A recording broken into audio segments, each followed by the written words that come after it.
Maria, buksan mo tong pinto. Si mami mo to. Mami, ikaw na ba yan? Mami ko!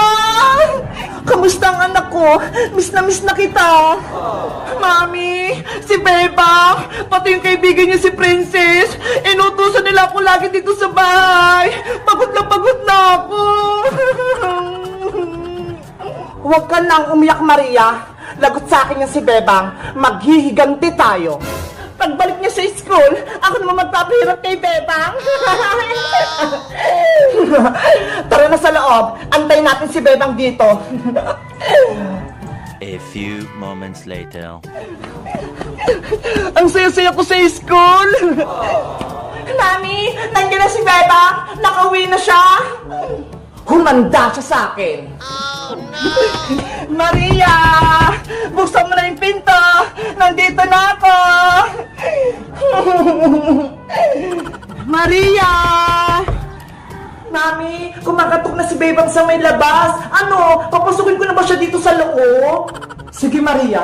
Pagbuksan mo si Bebang ng pinto para magulat siya na nakawala na ako sa barangay. Maria! Bilisan mo! May bibigyan ko sa yung pasalubong galing sa school! Wait lang! Nandiyan na ako! Bebang! Anong bibigay mo sa akin? Ito ho! Pagkain! Binili ko pa to sa kantin! Wow! Ang bait mo naman! Diba? Sabi mo, parang tayong magkapatid, kaya binilhan kita ng pasalubong. Ako rin, Bebang. May surprise gift din ako sa'yo. Talaga? Ano yun, Maria? Pumasok ka rito sa loob para makita mo. Nasaan? Ayun o, si Mami. Nakupo siya sa may sopa. Kamusta ka, Bebang? Tita Margaret. Nagulat ka, Bebang, no? Di ba po nasa barangay kayo, tita? Bakit nakalaya kayo? Tumakas ako para makabalik ako sa bahay na to. Dahil gusto kong maghiganti. Dahil pinahuli mo ko sa barangay Tanaw. Maria, isarado mo yung pinto at huwag mong palabasin niya si Bebang. Ako, Mami! Lagot ka na ngayon, Bebang. Maria, di ba mabait ka na? At bati na tayo, hindi mo na kawawayin. Hindi na ngayon na, kasi nandyan na si Mami. May kakampi na ako. Magkaaway na ulit tayo.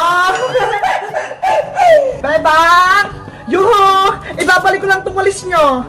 Bakit kaya sarado yung pinto?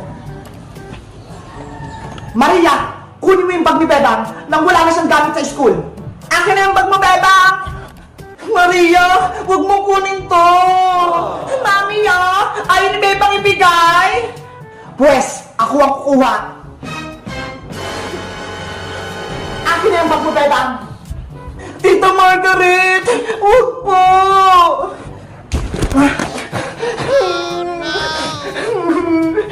Simula sa araw na to, hindi ka na papasok sa paaralan. Naintindihan mo ako? Tita Margaret! Maria, kunin mo itong mga notebook ni Bebang at itapon mo sa labas. Apo, Mami. Wala ka ng mga notebook at papel, Bebang. Itatapon ko na to sa basurahan.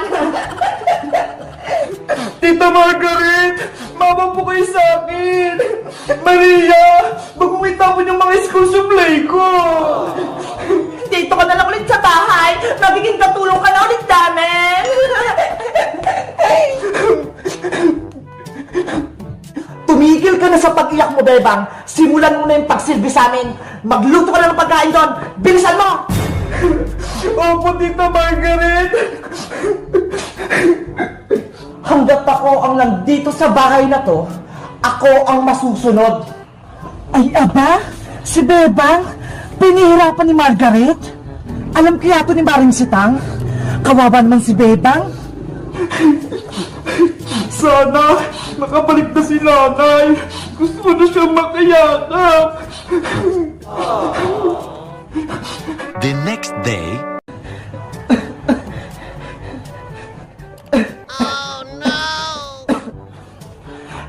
Bebang, umaka na, gumising ka na, timpla mo ako ng kape. Maria, masama yung pakiramdam ko. Masakit din yung ulo ko. Naku, nag-iinarte ka na naman. Bumangon ka na dyan para hindi na kita sumbo kay mami. Masakit yung buong katawan ko, Maria. Pagod ako kahapon. Marami akong ginawa. Ang sabihin mo, ayaw mo lang magtrabaho. Maniwala ka sa akin. Tumayo ka na dyan, ipagtimpla mo ako ng kape, handa mo rin ako ng almusal ko. Sige na nga, pipilitin kong kumilos. Ayan, kaya mo palang tumayo eh.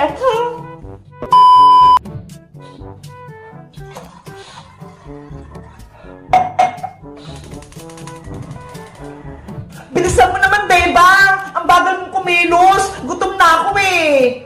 Saglit lang naman, Maria. Nanghihina na talaga ako. Ang katulong, dapat mabilis gumalaw, hindi pa bagal-bagal. Hindi naman ako katulong eh. Huwag ka na nga magsalita. Ibigay mo na yung almusal ko. Oh, eto na yung almusal mo. Wow! Ang sarap naman ito! Ang sakit na talaga ng ulo ko. Nahihilo na ako. Oh, no!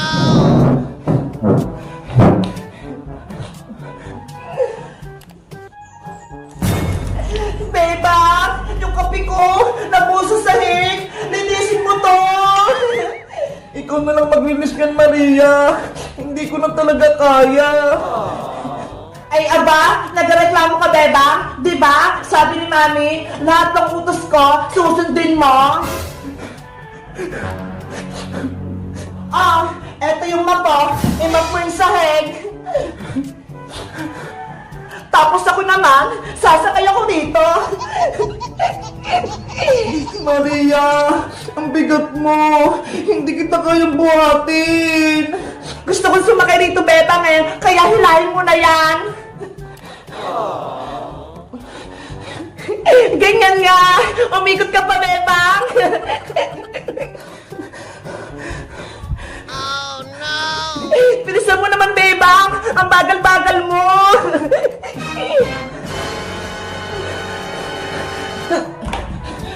Ah! Bebang! Ano nangyari sa'yo? Mami! Ano nangyari, Maria? Mami! Tulong! Si Bebang hindi na gumagalaw! Bebang! Bebang! Tumayo ka dyan! Bebang! Maria! Margaret! Anong ginawa niyo kay Bebang? Bakit siya nakadusin niya sa sahig? Isusubo kayo kay Maring Sitang! Pinahirapan niyo si Bebang! Maring Sitang? Hello? Lago tayo nito, Maria! Ano ba kasing ginawa mo kay Bebang? Wala! Naglalaro lang kami! O Maring Tere, ano yun? Bakit napatawag ka? Maring Sitang, may masamang balita. Si Bebang. Ano? Si Bebang? Kailangan mo nang umuwi rito, Mari. Dahil pinahirapan ni Margaret at ni Maria yung anak mo. O sige, uuwi na ako dyan. Bukas na bukas, sasakay na akong aeroplano. Antayin ka namin. Ano kayang ginawa nila kay Bebang? Hindi ko mapapatawag to si Margaret, pati si Maria. Lagot na kayo, Maria, Margaret. Uuwi na si Sitang. Mami, anong gagawin natin? Katapusan na natin, Maria. Uuwi na si At Sitang. Papalayasin na tayo dito. La la la la la la la. Ang saya-saya. May malaki akong lobo. Princess! O Iska, tignan mo tong lobo-lobo ko. May ilaw. Wow, ang ganda-ganda naman yan. Umiilaw, parang mga bituin. Binili to ni nanay sa mall, 500 pesos. Nye, ang mahal naman yan. 100 lang yung sa palengke. Peke lang kasing tinitinda sa palengke, kaya mura. Ganun ba? Saan ka pala pupunta, Iska? Gabi na ha. Pupunta ako sa bahay nila Bebang. Di ba may sakit siya? Ano? May sakit si Bebang? Oo, papasyal ako sa kanya. May dala nga akong pagkain, oh. Para sa kanya to. Wow! May pagkain! Sige, Iska! Sasama ako sa'yo para madalo ko rin si Bebang. Tara na, Princess! birthday mo ko, Iska! Bebang! Nandito kami ni Princess! Bebang! Anong kailangan nyo sa bahay namin, Iska, Princess? Hindi mo naman to bahay, Maria. Bahay na namin to, no? Huwag mo na siyang awayin, Princess. Magandang gabi, Maria. Pwede ba namin dalawin si Bebang? Sabi ni Mami, bawal daw bistahin si Bebang, lalo na kayong dalawa. Sige na, Maria. Pumayag ka na. Ngayon lang, naawa kasi kami kay Bebang eh. Okay, pero may isang kondisyon. Dapat ibigay sa akin niya ni Princess yung lobo-lobo niya. Ano? Kukunin mo tong lobo ko? Hindi pwede, no? Eh di wag, hindi kayong pwedeng pumasok dito. Princess, pumayag ka na. Ayaw mo nun, may kita natin si Bebang. Tapos, magiging masaya pa siya kapag nakita niya tayo. Baka putukin kasi ito ni Maria, Iska. Ang mahal pa naman ito. May ibubulong ako sa'yo. Ano yun? Kapag natapos natin dalawin si Bebang, lubiin natin yung lobo mo. Sige na nga. Maria, sa'yo na tong lobo-lobo ko. Wow! Ang ganda-ganda nito! Papasok na ba kami, Maria? Sige, pumasok na kayo. Saglit lang kayo, ha? Dapat, pagbilang ko ng 1,000, nakalabas na kayo, ha? Tara na, Princess! Bilisan natin! 1, 2, 3, 4, 5, 6, 7, 8. Meanwhile, Bebang, kamusta ka na? Magaling ka na ba? Iska, Princess, buti dinalaw niyo ako. Miss na miss ko na kayo. Miss ka na rin namin, Bebang. Magpagaling ka ha, para makapaglaro na tayo sa labas. Ito ho, dinalaan ka namin ng pagkain para lumakas ka. Thank you, Iska. May babalitan pala ako sa Bebang. Siguradong matutuwa ka. Ang sabi ni nanay, uwi na rin si Aling Sitang bukas. Talaga? Uwi na si nanay dito sa Pilipinas? Oo, sumakay na nga siya ng eroplano eh. Bukas na bukas, darating na siya. Kaya papalis niya na si Maria, tsaka si Tita Margaret mo. Mabuti naman. Huwag ka na umiyak, Bebang. Tahan na. Bukas, magiging masaya ulit tayo. Salamat sa inyo, Princess, Iska. Hindi niyo ako pinabayaan. 998, 999, 1,000, odds, times up! Lumabas na kayong dalawa. Ang bilis mo naman magbilang, Maria. 1,000 ka agad. Tama naman yung bilang ko, ah. Hayaan mo na, Princess. Ang mahalaga, nakita na natin si Bebang. Babay na, Bebang. Magpagaling ka, ha? Bye-bye. Mag-ingat kayo pa uwi. Tara na nga, Iska. Wala ka ng lobo, Princess. Akin na rin to, Maria. Tapos na rin yung oras mo.